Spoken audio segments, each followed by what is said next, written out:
continuación, Paula Ronderos, historiadora de la Universidad de los Andes y magíster en Historia y Geografía de la Universidad Javeriana, quien trabaja temas relacionados con las prácticas y los saberes en el contexto hispanoamericano durante el periodo colonial, entre ellos la historia de la anatomía y la historia de las prácticas médicas y farmacéuticas. Bueno, pues muchas gracias por la invitación al decano y especialmente a Ana Noguera por hacer posible que en este espacio pues, específico de lo que estamos hablando, que mi libro vuelva a circular, lo cual es un gran orgullo para mí. Entonces yo voy a coger algunos de los elementos que planteó Santiago, pero de alguna forma yo estoy acá hablando de algo contrario a lo que estamos diciendo en términos de la importancia del libro. Yo quiero hacer unas breves anotaciones sobre el acceso abierto, pero esto está conectado con las humanidades digitales, entonces es una oportunidad también para plantear estos temas aquí a viva voz como en relación a la editorial, pero también a lo que estamos haciendo en los espacios universitarios en la construcción de conocimiento. Entonces, ahora se hablaba sobre el paper. Yo creo que yo soy amiga del libro, no tan amiga del paper, porque creo que de alguna manera es un dispositivo de poder que nos ha generado, al contrario de abrir la universidad al mundo, la ha cerrado cada vez más. Esto lleva al punto en que casi que la manera como nosotros estamos produciendo conocimiento ni siquiera es en nuestra propia lengua, sino es ojalá en inglés y ojalá en unos espacios muy específicos de unas revistas que tienen un abolengo particular que son en las que vale publicar. Entonces estoy de acuerdo con la tiranía un poco del sistema de conciencias, pero también creo que es una oportunidad para que nosotros podamos plantearnos otras maneras, no solo de publicar, sino también de construir conocimiento. Entonces, cuando hablamos sobre acceso abierto, estamos hablando de algo que es importante y es la relación entre la producción y la distribución. Finalmente estamos hablando de política pública, pero también de políticas prácticas sobre la vida. Entonces hay una relación en términos del lugar que nosotros asumimos como consumidores o como productores. Si nosotros decidimos hacer conocimiento o solamente consumirlo y procesarlo para traducirlo a nuestros propios lenguajes. Entonces creo que hay un asunto ahí muy importante en términos de lo que nos indica la posibilidad del acceso abierto como una manera de pensar y de reflexionar, digamos, como un elemento reflexivo sobre nuestras propias prácticas de construcción de conocimiento en las universidades y particularmente en las humanidades, que al final terminamos siendo un espacio muy importante porque somos la oportunidad. Somos un espacio en donde la interdisciplinariedad, por ejemplo, es un asunto que no solamente se queda en un nombre extraño de algo que Colciencias nos fuerza a hacer, sino termina siendo de hecho, como lo veíamos ahorita con las publicaciones, pues un ejercicio que se hace natural. ¿Sí? Terminamos los historiadores haciendo etnografía, los antropólogos documental, los politólogos historia y los sociólogos antropología. ¿Sí? Digamos, hay unas relaciones muy importantes en términos del mundo en el que nosotros estamos viviendo y cómo este tipo de reflexiones nos permiten plantearnos nuevas agendas de investigación en la universidad. Entonces, en ese sentido, yo voy a tratar básicamente 4 puntos muy brevemente. Uno primero es en relación a los espacios digitales en términos de lo que posibilitan en cuanto a la agencia del investigador. ¿Sí? De cómo permiten un rol diferente para aquella persona que está buscando conocimiento. Si nosotros tenemos acceso a las obras, es diferente a si están restringidas y es una dificultad para nosotros poder obtenerlas. Yo sé que pues, muchos de acá somos de otras generaciones, otros de otras generaciones pasadas, que recordamos la fotocopiadora, que recordamos el libro, copiar el libro a mano, que le prestaban a uno, que encontraba uno bibliografías que no conseguía y las tenía que pedir por préstamo interbibliotecario.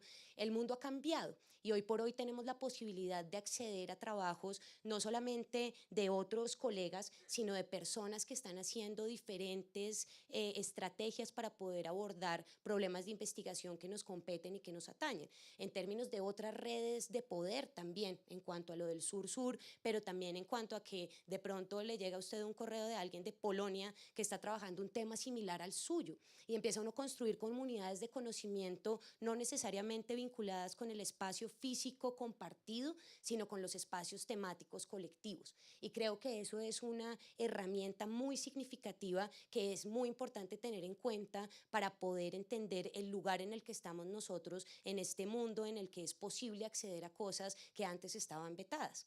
En ese sentido, lo del paper precisamente va en contra de la filosofía del acceso abierto. ¿sí? Que las cosas estén digitales no significa que puedan ser consultados por todos, y ahí hay una diferencia sustancial, ¿sí? Si yo construyo conocimiento que lo pongo en digital, pero lo lleno de claves y consignas para poder acceder a él, no estoy actuando de una manera en consonancia con la propuesta que han hecho las humanidades digitales desde hace unos años ya.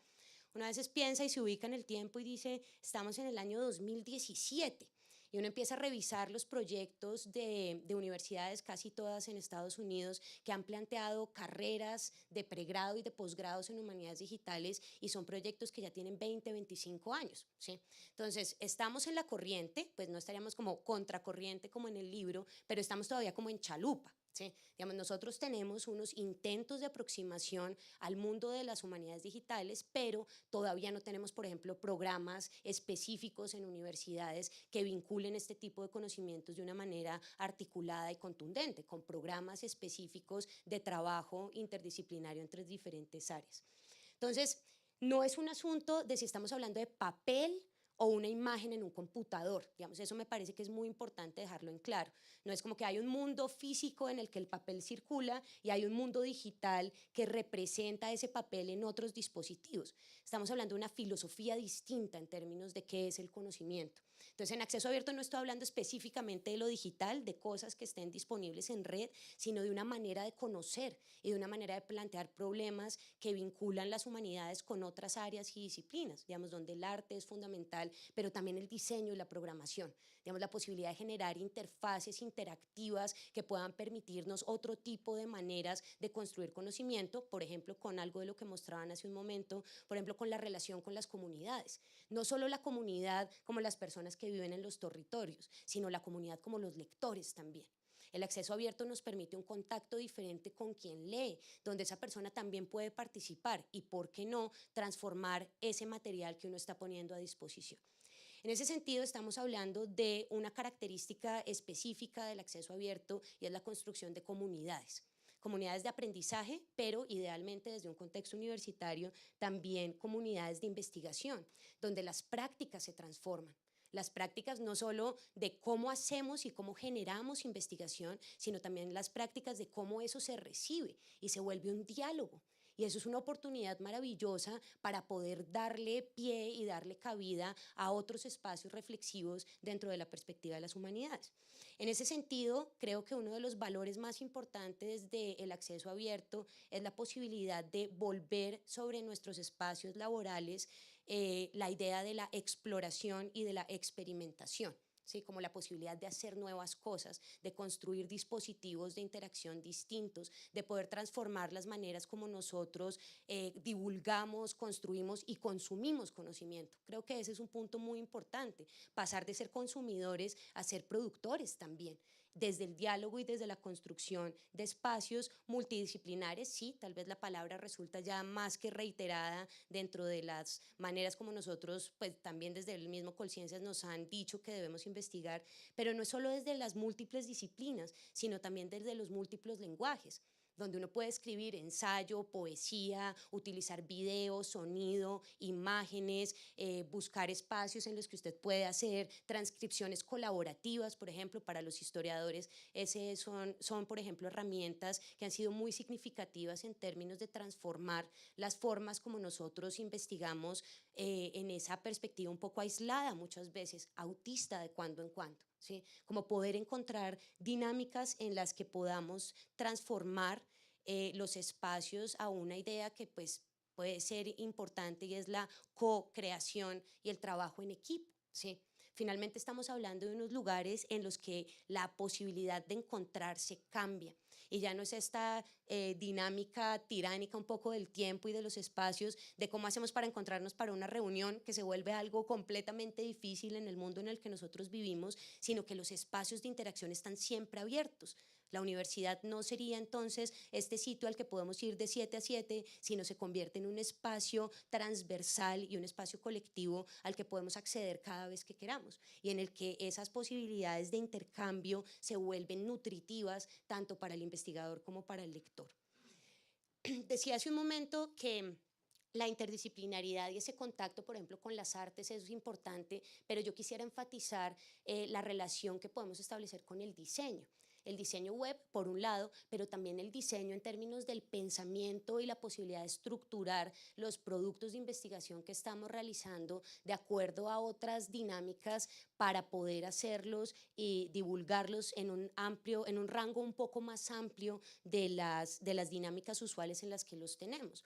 Entonces, el diseño se vuelve como como una posibilidad, una herramienta. No solo es como contratemos diseñadores para que nos ayuden, sino que nosotros los humanistas también podemos pensar desde una perspectiva de diseño, de plantearnos estéticamente cómo se ven las cosas, de poder imaginarnos, oiga, yo quisiera que mi libro en este momento pudiera desplegarse un video y que ese video lo pudiera conectar con un archivo digital donde usted puede encontrar otras fuentes para desarrollar más cosas. La hipertextualidad ya es una realidad. Sí, pero entonces creo que no es tanto como que nosotros escribimos y le damos a un diseñador o a un programador para que traduzca ese libro a un espacio digital, sino cómo nosotros podemos también empezar a pensar esas alternativas y esas posibilidades que enriquecen el ejercicio no solo del lector, sino también del escritor y del investigador. ¿Sí? ¿Cómo podemos ubicarnos en unas dinámicas como de construcción de conocimiento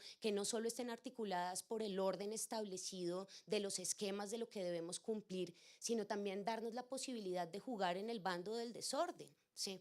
Y poder proponer otro tipo de dinámicas que permitan enriquecer lo que estamos trabajando, pero que a la vez nos den la posibilidad de entender que el mundo está cambiando todo el tiempo y que podemos participar de ese cambio y podemos generar iniciativas de integración, no solamente en espacios académicos, sino, por ejemplo, y me parece muy importante mencionarlo, con los estudiantes. Porque la investigación no debe ser solamente un espacio final de un proceso terminado, sino yo creo que la investigación es esencialmente un espacio de trabajo, de interacción y de diálogo en buena medida con los estudiantes con los que nosotros nos encontramos diariamente y con quienes estamos tratando de construir conocimiento. El acceso abierto, las humanidades digitales son una opción muy interesante también en términos pedagógicos y en términos de esas posibilidades de construir colectivamente y de imaginar otras opciones. Digo esto porque creo que depende mucho de esa relación que podamos establecer con las nuevas generaciones. ¿Sí? O los perdemos del todo, pensando en que no hay posibilidad de diálogo porque ellos entienden la realidad de una manera muy distinta a la nuestra, o somos capaces de empezar a integrar esas diferentes miradas en cuanto a procesos formales de investigación y buscar espacios de reflexión colectiva que funcionen para nosotros. Insisto en eso, yo no digo que el libro no sea una opción, por supuesto que sí, pero sí creo que debemos abrir la posibilidad a que haya otras maneras de mutua incidencia y de mutua transformación, precisamente ubicándonos en el espacio universitario en el que estamos.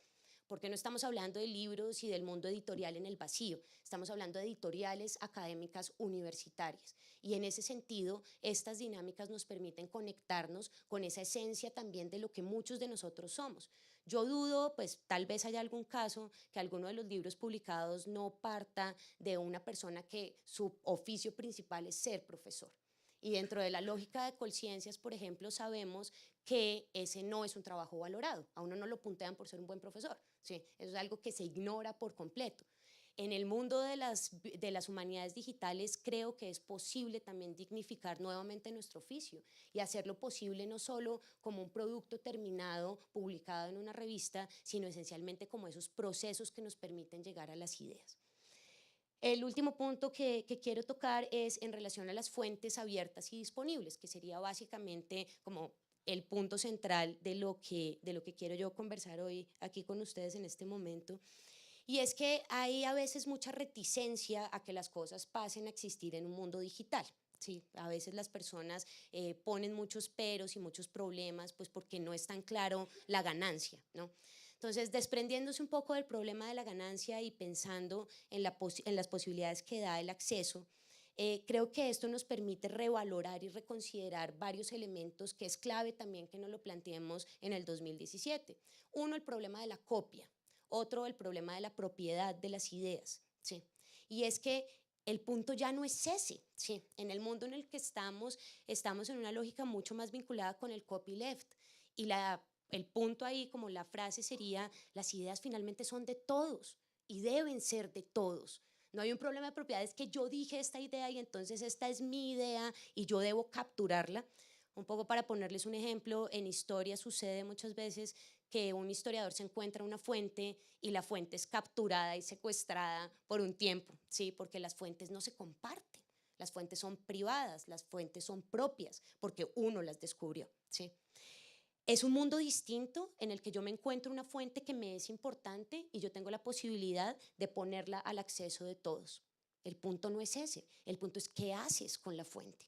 No es un tema de propiedad, es un tema de considerar nuevamente que la construcción de conocimiento es un asunto colectivo que nos compete a todos y reconocer que el otro, con el trabajo que pueda hacer de ese material que está disponible, puede enriquecer la perspectiva con la que yo estoy trabajando también. Ese punto creo que es importante porque nos enfatiza en la posibilidad de entender que el acceso a las fuentes, sean fuentes primarias, como decía hace un momento, o los libros ya publicados, lo que hace es potenciar esas posibilidades de intercambio e interacción. Y eso es realmente beneficioso. Por hacer acá como la publicidad también, un libro que yo escribí acá con la maestría para mi grado, el libro fue colgado ya en acceso abierto dentro de la plataforma de la universidad. Y es impresionante lo que sucedió desde entonces, ¿sí? Yo sé que el libro, pues alguien lo tuvo que haber leído porque pues se acabó, entonces probablemente lo compraron personas, pero yo nunca tuve retroalimentación de nadie, ¿sí? Yo asumo que lo vendieron y asumo que personas lo leyeron, pero realmente nunca había tenido un mensaje de una persona que me escribiera directamente hablándome de mi libro, ¿sí?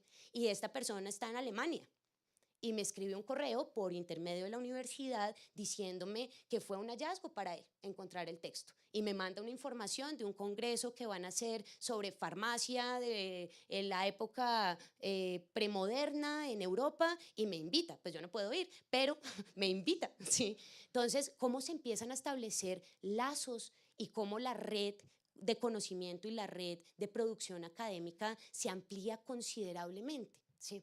Entonces, creo que es fundamental plantearse el problema del acceso abierto también como una perspectiva filosófica sobre la manera como nosotros trabajamos y enfatizar el tema de las prácticas, de las políticas, de las prácticas del conocimiento y de esto como herramientas, como maneras en las que nosotros podemos pensar diferente en nuestro oficio y en ese sentido, pues ponerle motorcito a la chalupa e ir un poco más rápido y vincularnos con los procesos que están sucediendo en otros espacios académicos, en otros territorios, pero que desde esta perspectiva, no tanto del subdesarrollo, sino del surdesarrollo, nosotros podemos voltear esto y hacer maravillas. Sí, porque la manera como nosotros nos apropiamos de las tecnologías es mucho más recursiva e interesante. Estos son espacios que nos permiten encontrar diferentes maneras de vincularnos con dinámicas que quizás no están tan articuladas dentro de ese sistema de puntaje. Eso es cierto, ¿sí? Y no tengo idea cómo se puntea que algo esté digitalizado, no lo sé. Desde mi perspectiva, no importa, ¿sí?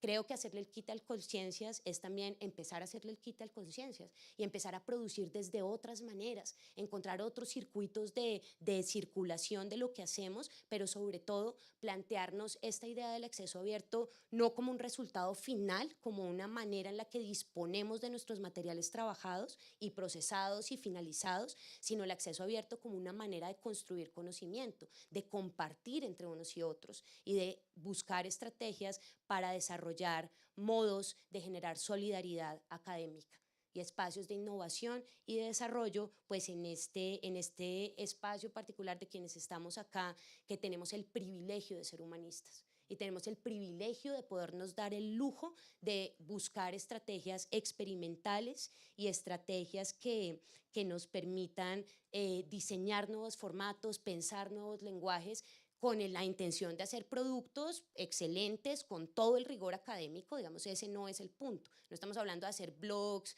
y páginas en Facebook, no.